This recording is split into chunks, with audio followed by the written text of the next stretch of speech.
Hello friends and welcome to Burak analysis. China ने claim किया है कि वो अमेरिका के स्टेल्थ हथियारों को तकरीबन 2000 किलोमीटर दूर से डिटेक्ट करने की सलाहियत रखते हैं और आज इसी टॉपिक के बारे में बात करेंगे। तो वीडियो शुरू करने से पहले तमाम देखने वालों से गुजारिश है कि चैनल को सब्सक्राइब करें, वीडियो को ज़्यादा से ज़्यादा लाइक और शेयर करें ताकि हमारी वीडियो बगैर किसी ताख़ीर के आप तक पहुँचती रहे।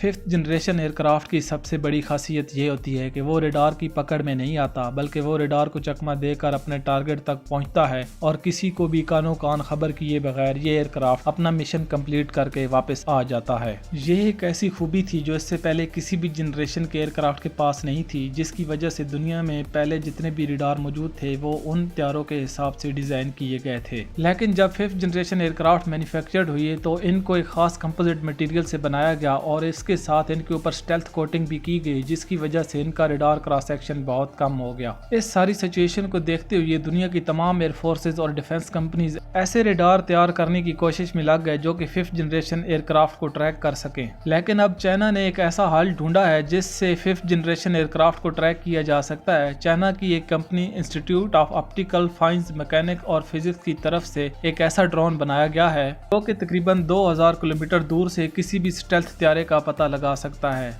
और ये ड्रोन स्ट्रेटोस्फीयर में परवाज करने के काबिल है, यानी ज़मीन से तकरीबन 25 किलोमीटर की बुलंदी तक परवाज कर सकता है। इससे पहले दुनिया का कोई भी एयरक्राफ्ट और ना ही कोई ड्रोन इस बुलंदी तक फ्लाई करने के काबिल था। बल्कि आपको एक छोटी सी मिसाल देता हूँ, ये जो एयरलाइंस फ्लाई करती हैं ये भी मैक्सिमम 10 से 11 किलोमीटर की हाइट तक जा सकती हैं, जबकि अगर फाइटर जेट की बात की जाए तो वो भी तकरीबन 15 से 18 किलोमीटर का ही एल्टीट्यूड कवर कर सकते हैं।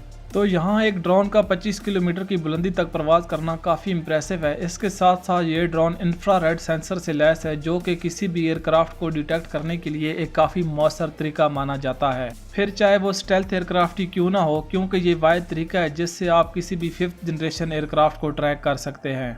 और जो कुछ इस वक्त चाइना क्लेम कर रहा है, अगर उस सारे सिनेरियो को देखा जाए तो इस वक्त दुनिया की तमाम फिफ्थ जनरेशन एयरक्राफ्ट अपनी सबसे बड़ी खूबी यानी कि वो रेडार की पकड़ में नहीं आते, इसको खो चुके हैं। इस वक्त चाइना को लेकर इंडिया और अमेरिका स्ट्रेटेजिक प्लान्स बना रहे हैं और अमेरिका अपने F-35 एयरक्राफ्ट भी इंडिया को सिर्फ इसलिए दे रहा है कि वो चाइना को काउंटर करने के लिए इंडिया को उसकी जरूरत के वो सारे वेपन्स प्रोवाइड करेगा जो इंडिया चाइना के खिलाफ इस्तेमाल कर सके। और इंडिया भी चाइना की इस बढ़ती हुई मिलिट्री स्ट्रेंथ को लेकर काफी पैनिक में है और होना भी चाहिए, क्योंकि चाइना इस वक्त अमेरिका को भी टेक्नोलॉजी वाइज फार बिहाइंड करने के काबिल बन चुका है, जबकि इंडिया तो चाइना के सामने कुछ भी नहीं। इंडिया और चाइना के बॉर्डर क्लैश भी होते रहते हैं, जिसकी वजह से इन दोनों ममालिक के दरमियान कशीदगी बढ़ती रहती है। इस वक्त क्योंकि चाइना फिफ्थ और सिक्स जनरेशन के एयरक्राफ्ट मैन्युफैक्चर कर रहा है, इसलिए इंडिया भी अपनी एयरफोर्स में फिफ्थ जनरेशन एयरक्राफ्ट को इंडक्ट करने के लिए सरतोड़ कोशिशें कर रहा है।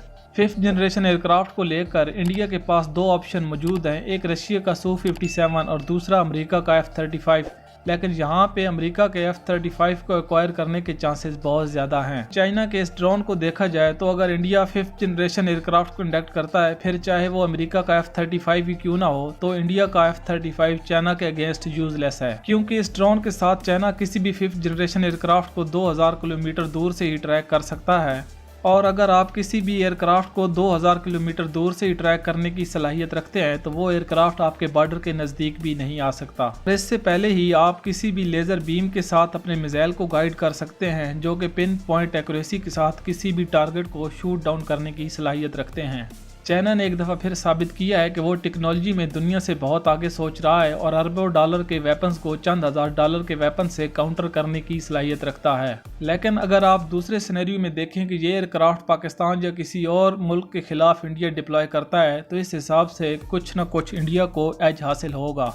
लेकिन चूंकि पाकिस्तान भी स्टेल्थ एयरक्राफ्ट इंडिया से पहले इंडक्ट कर लेगा जो कि चाइना के J-35 है, इस तरह आप मैन बिहाइंड द मशीन का कॉन्सेप्ट तो बिल्कुल इग्नोर नहीं कर सकते। फिर चाहे F-35 हो या J-35, डिपेंड ये करता है कि इनको फ्लाई कौन कर रहा है। बेसिक टेक्नोलॉजी इफेक्ट करती है, लेकिन मशीन को ऑपरेट करने वाला का mind set top of the list है, जिसकी वाज़ह मिसाल आपके पास 27 फरवरी 2019 है, जिसमें पाकिस्तान ने इंडिया के 2 हथियारे शूट डाउन किए, जबकि उस वक्त भी इंडिया के पास पाकिस्तान से जदीद एयरक्राफ्ट और रेडार टेक्नोलॉजी मौजूद थी, लेकिन फिर भी पाकिस्तान ने अपनी बेहतरीन प्लानिंग के साथ इंडियन एयरफोर्स की बर्तरी को काउंटर किया।